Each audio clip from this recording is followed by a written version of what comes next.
Assalamualaikum warahmatullahi wabarakatuh.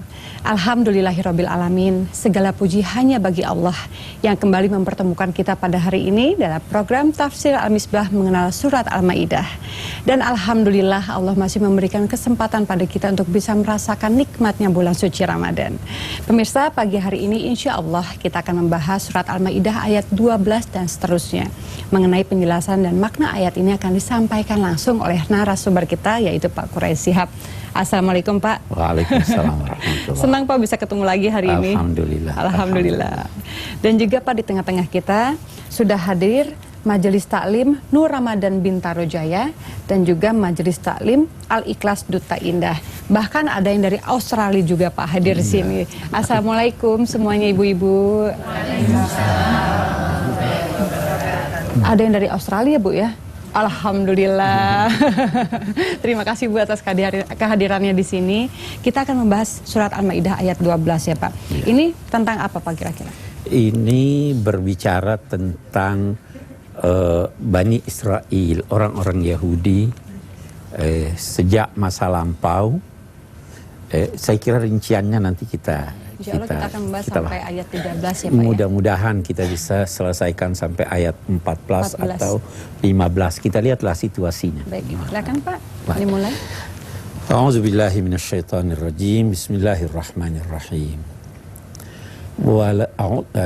Walaqad akhadallahu mitsaqa bani Israil wa ba'atsna minhum 12 naqiba.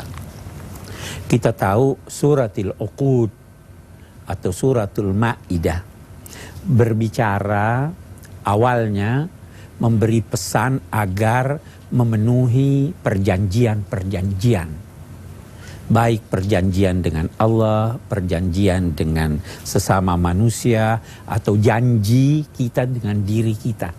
Hendaknya semua dipenuhi secara baik dan sempurna. Nah, sudah banyak ayat-ayat yang dibicarakan. Sekarang Allah menyatakan di sini, dan sungguh kami telah mengambil perjanjian dari Bani Israel, anak cucu Israel.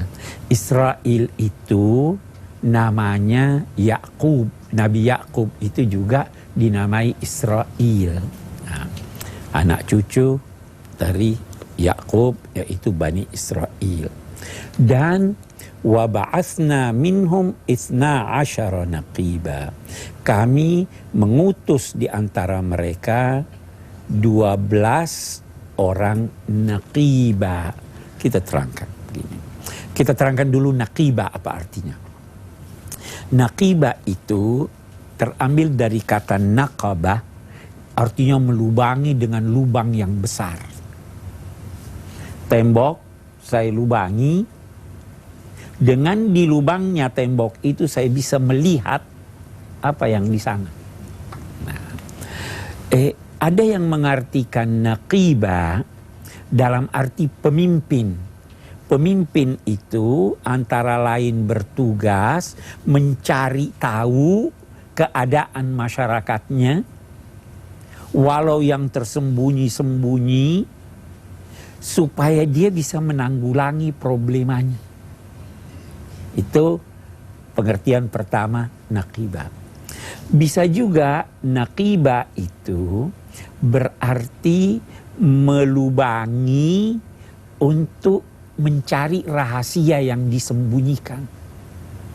Ya kira-kira dalam arti kalau sekarang kita bisa berkata mata-mata lah. Jadi Allah mengutus sekian banyak orang untuk memata-matai, sehingga nanti melaporkan kembali kepada nabinya, ada pemimpin-pemimpin kaum.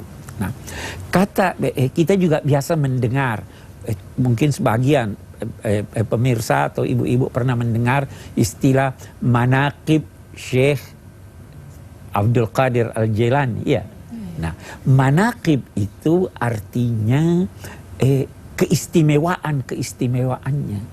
Nah, orang-orang yang luhur budinya biasa menyembunyikan dia punya keistimewaan. Ya. Maka apa? orang yang datang kemudian menceritakan kembali keistimewaan itu yang dia namai manaqib. Kenapa dia namai manaqib? Karena sebenarnya dia tersembunyi. Pelakunya nggak mau orang tahu. Sehingga apa? Terpaksa saya lubangi, saya cari untuk saya itu. Nah, jadi di sini Allah telah mengambil perjanjian dengan Bani Israel.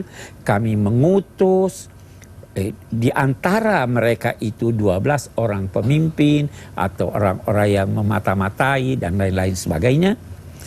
Wa qala Allah berfirman kepada mereka. Mereka di sini boleh jadi yang 12 orang itu, boleh jadi juga kepada Bani Israel semuanya. Apa firman Allah? Inni ma'akum. Saya bersama kamu. Nah, kebersamaan Allah itu ada dua macam. Kebersamaan dengan pengetahuannya. Yang kedua, kebersamaan dengan pertolongannya, perlindungannya. Allah bersama semua makhluk. Artinya Allah mengetahui semua makhluk. Tetapi Allah bersama orang-orang mukmin bukan sekedar dia tahu, tapi dia lindungi, dia menangkan, dia ini, ya. Itu sebabnya misalnya la tahzan innallaha ma'ana, kata Nabi, jangan sedih, Tuhan bersama kita. Bukan sekedar Tuhan tahu kita, Tuhan bela kita.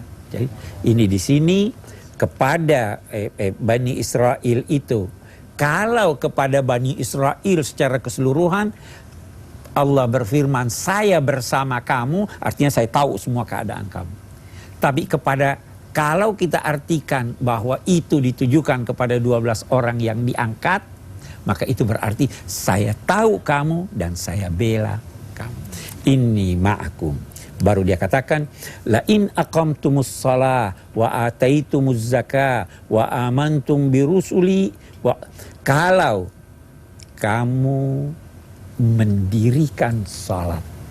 Saya beberapa episode yang lalu pernah menjelaskan mendirikan salat itu bukan artinya melaksanakan salat saja. Mendirikan salat itu artinya melaksanakannya secara sempurna, sesuai rukunnya, syaratnya, sunnahnya, itunya. Kita ini banyak yang salat, tapi sedikit yang melaksanakan salat. Nah, kalau kamu melaksanakan salat dengan sempurna dan menunaikan zakat. Nah, apa artinya menunaikan zakat? Mungkin mengeluarkan sebagian harta. Bukan hanya itu maknanya. Sebentar saya akan jelaskan. Baik. Pemirsa, kami akan melanjutkan kembali penjelasan surat Al-Maidah ayat 12 dan seterusnya ini setelah pesan-pesan berikut.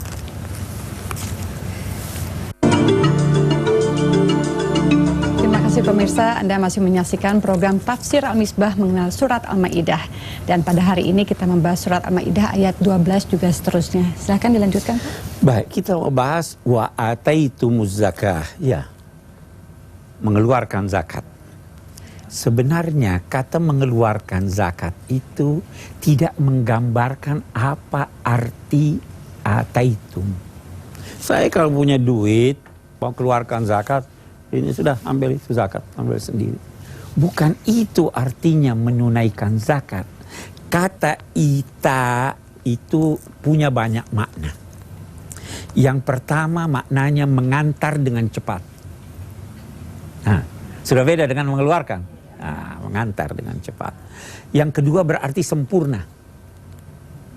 Antar dengan cepat, sempurna. Yang ketiga berarti konsisten. Konsisten dong. Istiqamah. Jujur. Yang keempat maknanya memudahkan jalan. Mudahkan jalan. Yang kelima maknanya tokoh yang agung. Coba kita lihat. Kita pernah beberapa di Ramadan yang lalu ada orang pergi antri untuk terima zakat. Itu dia tidak menunaikan zakat. pada sesuai dengan makna yang dipesankan Allah. Antar itu zakat. Itu sebabnya dalam agama Islam ada yang dinamai amil zakat. Amil zakat itu antara lain fungsinya mencari siapa orang yang wajar terima zakat, baru dia antar. Karena ada orang yang butuh, dia malu minta. Atus zakat, antar. Antarnya lagi dengan cepat. Keluarkan dengan sempurna. Konsisten. Jangan zakatnya sekian, dikeluarkan sekian. Ini pesan Allah kepada Bani Israel, itu juga pesannya kepada kita. Kita kan juga di Quran kan ada aqimus shalah wa atuz zakah. Yang kita ambil cuma salatnya, yang kita ambil zakatnya, kita tidak perhatikan apa maksudnya atuz zakat. Nah, kita juga di sini bisa mengambil satu kesimpulan bahwa kalau begitu, salat dan zakat adalah ketentuan Tuhan terhadap semua umat manusia, semua agama-agama. Dalam Yahudi, agama Yahudi ada zakat, ada salat, ada haji juga, ada puasa juga. Semuanya ada itu. Walaupun bentuknya boleh jadi berbeda, puasanya beda, zakatnya beda, tetapi pada prinsipnya menyisihkan sebagian harta untuk diberikan kepada orang-orang tertentu. Wa amantum birusuli, kalau kamu melaksanakan salat dengan sempurna, menunaikan zakat secara baik dan benar, wa amantum birusuli, dan kamu percaya kepada rasul-rasulku. Bani Israel ada rasul sebelum dia. Ada Nabi Ibrahim. Ya kan, misalnya. Ada sebelum Nabi Ibrahim. Ada Nabi Lut. Ada rasul-rasul sesudah beliau. Ada Isa, ada Muhammad. Kalau kamu percaya pada rasul-rasulku, baru apa lagi itu? Wa azzartumuhu, kamu bela dia. Kamu harus bela dia, jangan maki dia, jangan anggap dia pembohong. Seperti orang Yahudi menganggap Isa pembohong kan? Jangan. Kalau kamu demikian, baru dia katakan wa aqradtumullaha qardan hasanan. Kamu beri Tuhan kredit. Qard itu, kredit itu dari bahasa Arab. Qard. Qard itu pada mulanya tahu tikus menggigit, itu qard namanya. Itu juga apa namanya kredit begitu, ambil sedikit untuk ini. Allah berfirman aqradtum, kamu memberi sedikit kan, itu tikus kan ngambilnya sedikit aja sedekahnya. Tuhan tidak minta semua kau punya harta, dia minta kredit sedikit. Aqradtumullaha qardan hasanan. Kamu beri Tuhan kredit. Saya bukan beri Tuhan, tapi saya beri orang yang butuh pinjaman yang baik. Bagaimana itu pinjaman yang baik? Saya tidak cepat-cepat tagih dia. Kalau dia tidak mampu, saya katakan, udah ndak usah bayar semua. Ya kan? Bukan lantas ini minta bunga. Dikenakan bunga. Tidak. Kalau kamu aqradtumullaha qardan hasanan, apa jadinya? La ukaffiranna ankum sayyiatikum. Kamu itu pasti punya dosa. Tetapi kalau kamu salat yang baik, zakat, membela Rasul, memberi sedikit bantuan kepada orang yang butuh, semua kesalahanmu saya ampuni. La ukaffiranna ankum sayyiatikum wa la udkhilannakum jannatin tajri min tahtihal anhar. Dan pasti saya bersumpah, kata Allah, pasti saya masukkan kamu ke dalam sorga yang mengalir di bawahnya sungai-sungai.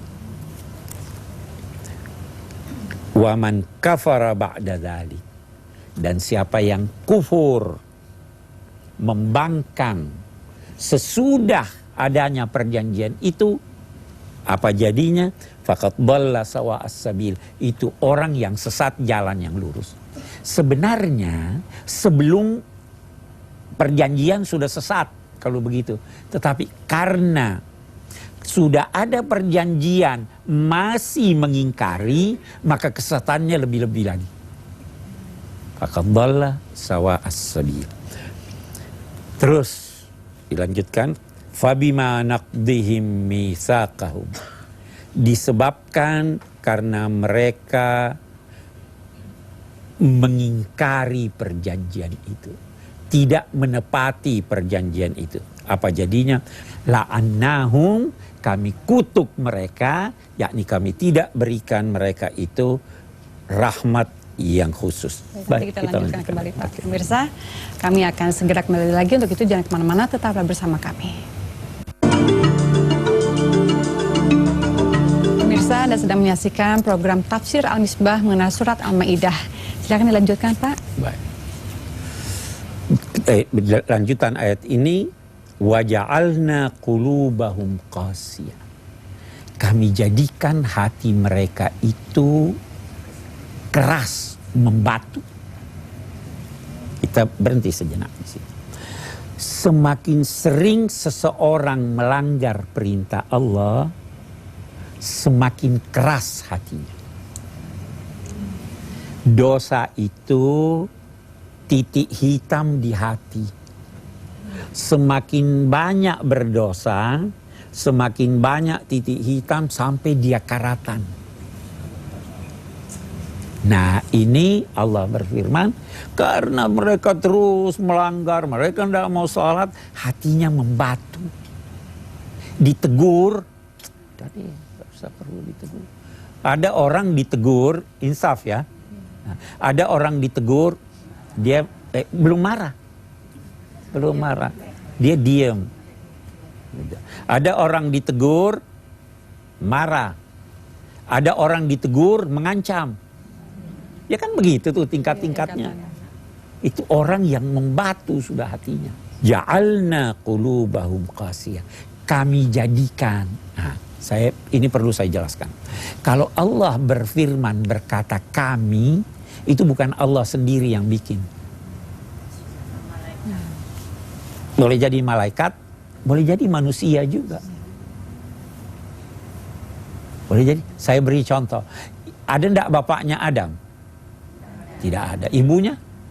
Nah, ketika Allah bercerita menyampaikan tentang penciptaan Adam, dia berfirman khalaqtu, saya yang cipta. Waktu ibu tercipta, anak-anak kita tercipta, ada enggak keterlibatan ibu bapak? Dia katakan laqad khalaqnal insan, kami mencipta. Ini hati mereka membatu. Bukan hanya dari Allah. Allah hanya tentukan sistem. Kalau kamu begini, begini. Kamu begini, begini. Yang begini, begitu manusianya. Ja'alna qulubahum qasiyah yuharrifunal kalim an mawadhihi. Mereka itu tahrif itu memencongkan, memiringkan. Agama ini lurus di tengah. Kalau Anda menjelaskan atau mengamalkan agama sehingga dia tidak lurus dan di tengah, namanya Anda mencongkan. Kalau Anda menafsirkan satu ayat, maknanya jelas begini, lantas Anda berkata ini begini, namanya yuharrif al-kalim. Itu orang Yahudi begitu. Wa nasu hazzam mimma dzukkiru. Mereka melupakan suatu peringatan, sesuatu yang penting dari yang diperingatkan kepadanya. Mereka melupakan. Lupa itu ada dua macam, Bu. Ada lupa tidak disengaja, ada lupa yang disengaja. Iya. Lupa yang disengaja itu kata yang lain adalah dia tinggalkan. Dia sebenarnya ingat, tapi udah deh. Kenapa kamu tidak? Oh, saya lupa. Bohong, lupa. Nasu mereka tinggalkan sesuatu yang amat penting yang diperingatkan kepada mereka. Salah satu yang amat penting yang dia lupakan itu adalah bahwa ada nabi sesudah Nabi Musa, ada nabi sesudah Nabi Isa. Dia tidak akui Nabi Isa, dia tidak akui Nabi Muhammad sallallahu alaihi wasallam. Baik. Wala tazalu tattali'u ala kha'inatin minhum. Wahai Nabi Muhammad, kamu dari saat ke saat akan mengetahui dengan melihat mereka atau dengan mendengar dari orang lain pengkhianatan mereka. Illa qalilan minhum. Ini Al-Quran luar biasa. Dia tidak mengeneralisir. Bukan semua orang Yahudi itu jelek.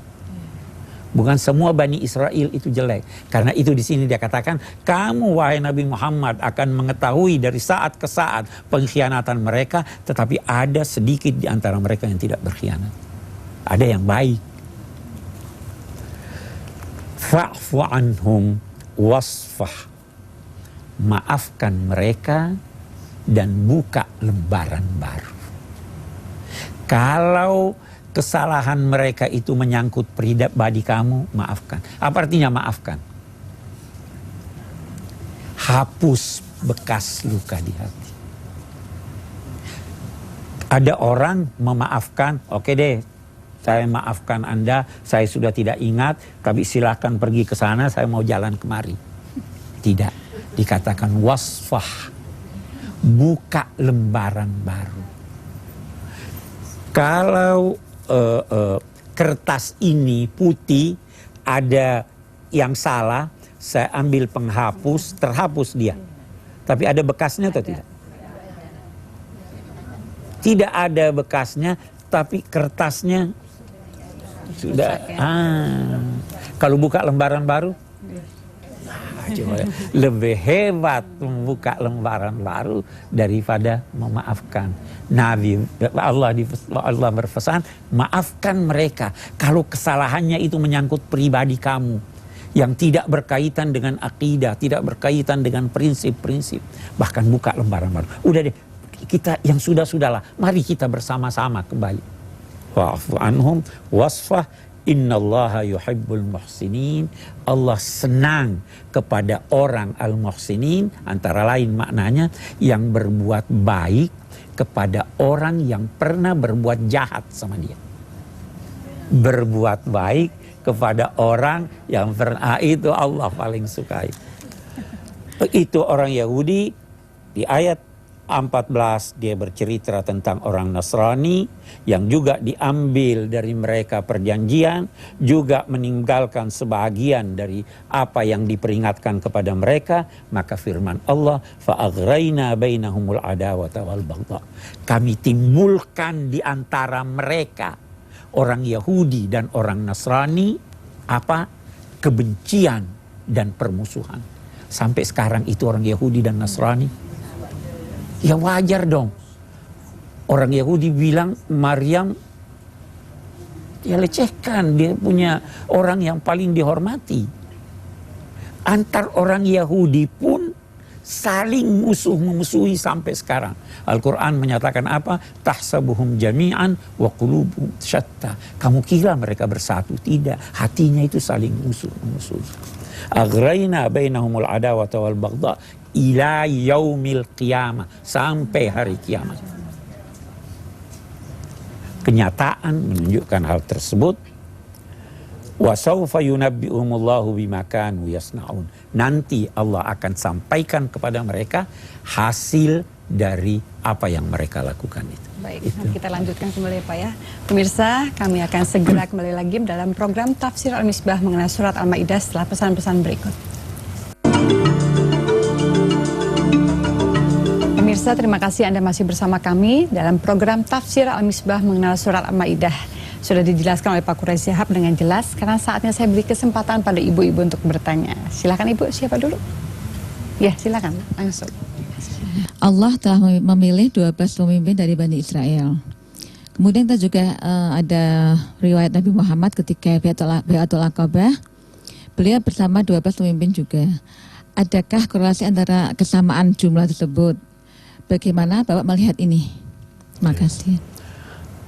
Ya memang ulama-ulama berusaha mencari pengertian angka-angka dalam Al-Quran dan korelasinya satu dengan yang lain.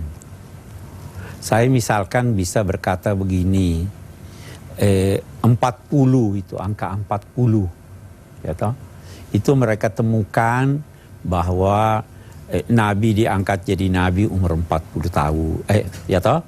Terus Nabi Musa bermunajah kepada Allah 40 ini. Nabi ada menyebut sekian banyak angka yang berkaitan dengan 40. Yang punya 40 ekor kambing, satu yang harus keluar, ya kan? Zakat harta 1/40. Kemudian ulama lagi tambah, ada 40 hari kematian, ya kan? Macam-macam itu dikait-kaitkan. Dalam konteks apa yang dilakukan oleh Nabi dengan 12 ini, kita bisa kaitkan dengan berkata begini. Nabi SAW, Nabi Muhammad, itu diperintahkan untuk meneladani nabi-nabi yang lalu.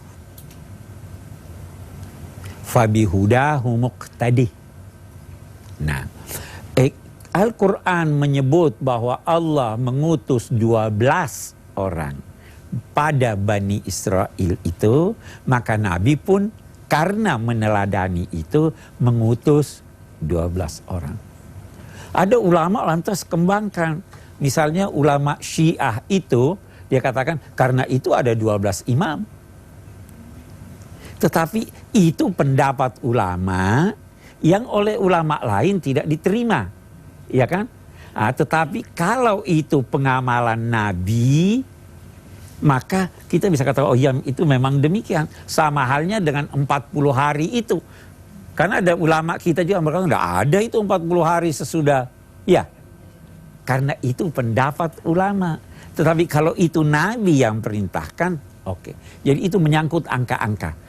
Kalau dalam konteks ini kita katakan Nabi memilih 12 sebagai orang-orang yang bertugas di Medina memata-matai atau menghimpun umat Islam di sana, itu mengikuti 12 yang ada di sini. Saya kira demikian. Iya. Silakan Bu, pertanyaan berikutnya. Dalam surah Al-Maidah bahwa Allah menerangkan watak dari Yahudi ini seringkali mendustakan Allah dan nabinya. Tapi pada kenyataannya pada saat ini justru Allah memberikan kelebihan dan keistimewaan bagi umat Yahudi dalam menguasai dunia ini, pengetahuannya dalam satu sisi kehidupan. Nah, itu bagaimana menurut Bapak? Bagus. Kalau kita lihat Bu, kita lihat secara umum dulu. Bagus sekali pertanyaannya Ibu ini. Kita lihat dulu secara umum. Ada ndak orang yang sholatnya baik, puasanya baik, baik sama orang, tapi miskin? Ada ndak orang yang nggak sholat, ndak ini, tapi pandai? Nah, itu kenapa begitu? Apa Tuhan tidak senang sama dia itu? Nah, sekarang begini Bu, yang pertama, untuk meraih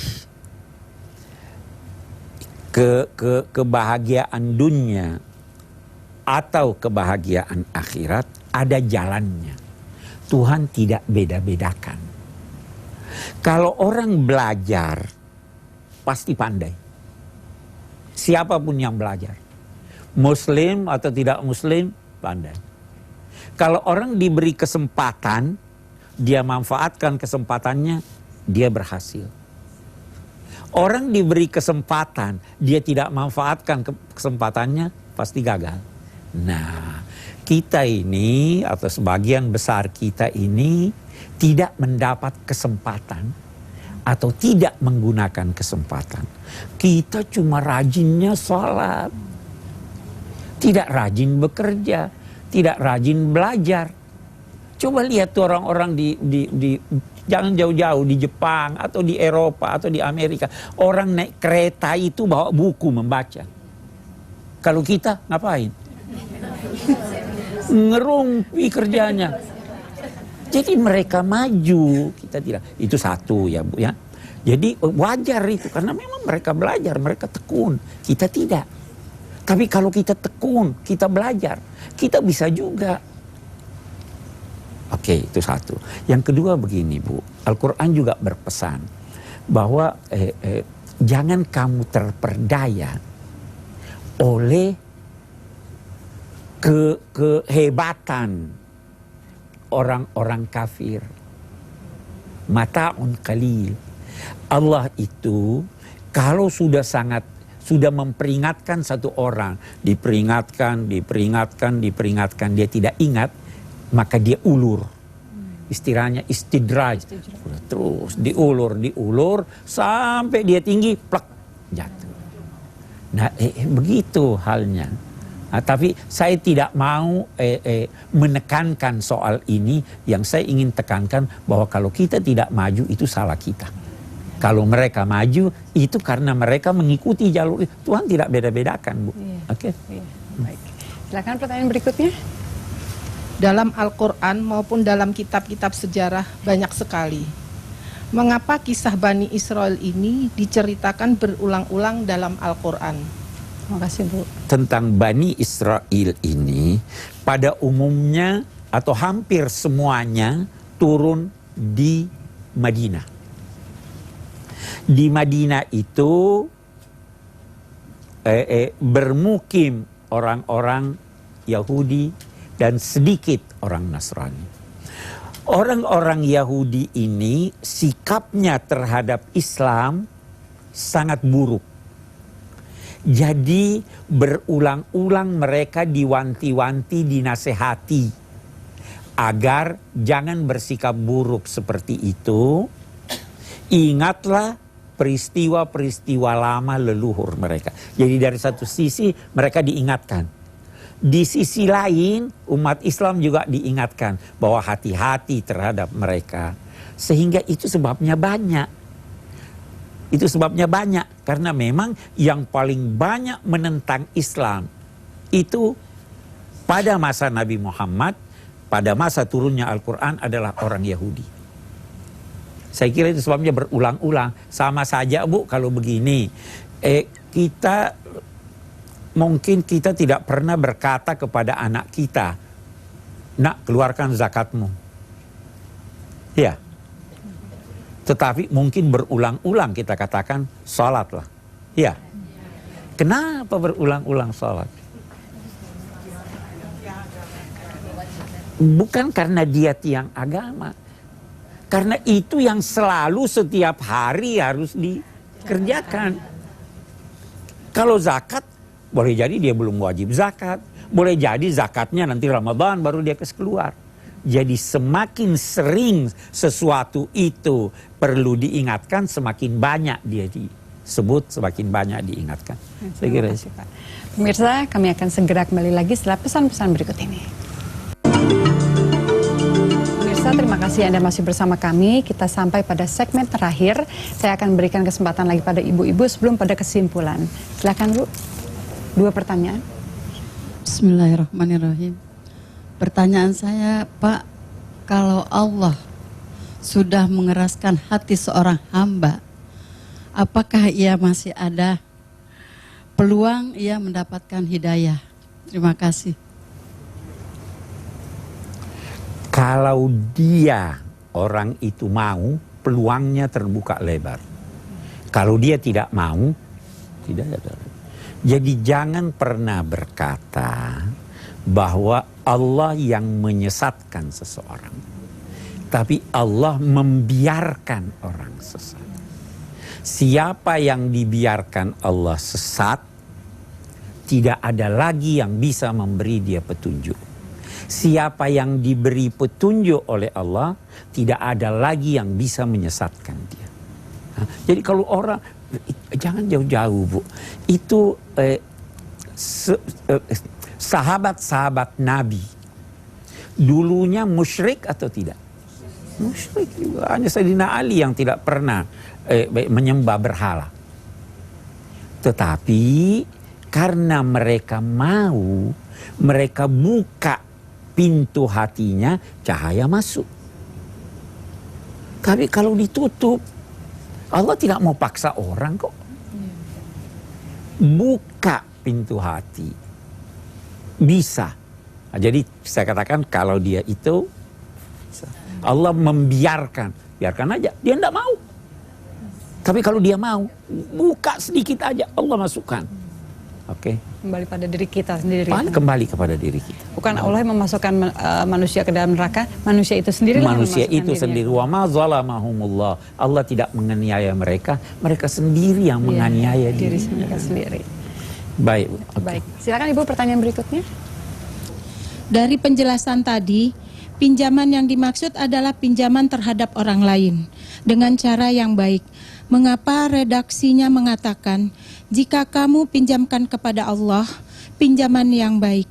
Mohon penjelasannya. Baik Bu, begini. Satu orang butuh datang kepada saya pinjam uang.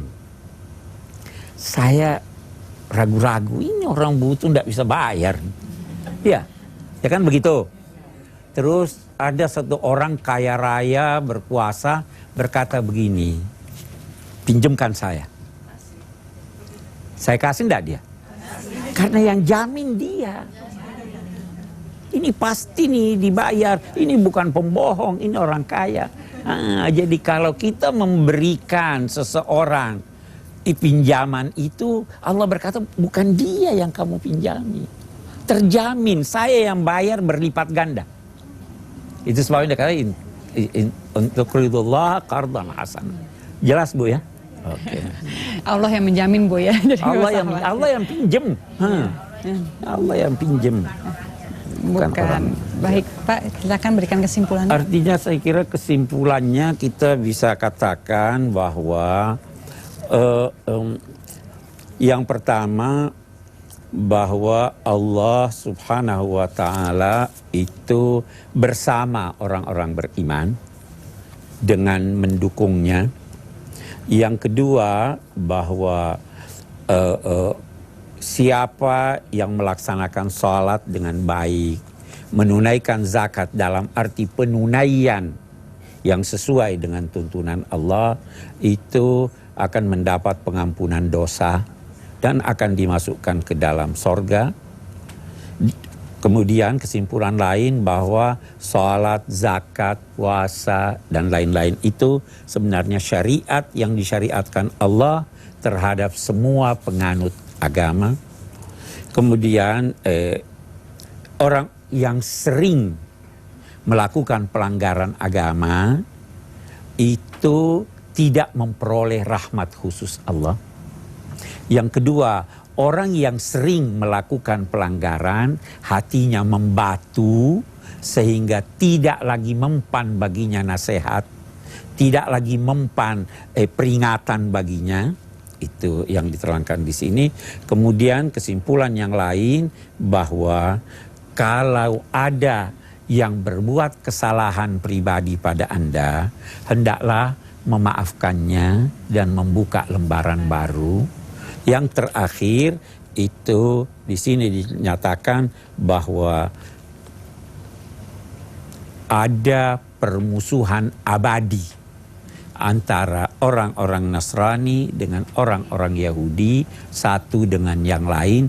Itu tentu akibat perlakuan buruk yang diberikan oleh satu pihak terhadap pihak yang lain. Permusuhan itu akan berlanjut sampai hari kemudian. Saya kira itu. Terima kasih Pak Quraish atas uraian yang sangat indah ini. Ibu-ibu terima kasih semuanya atas kehadirannya di sini. Pemirsa, demikianlah pembahasan ayat suci Al-Quran.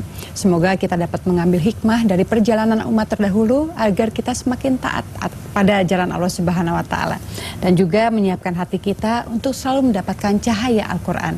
Saya Inneke Koesherawati, wabillahi taufiq wal hidayah. Wassalamualaikum warahmatullahi wabarakatuh. Sampai jumpa.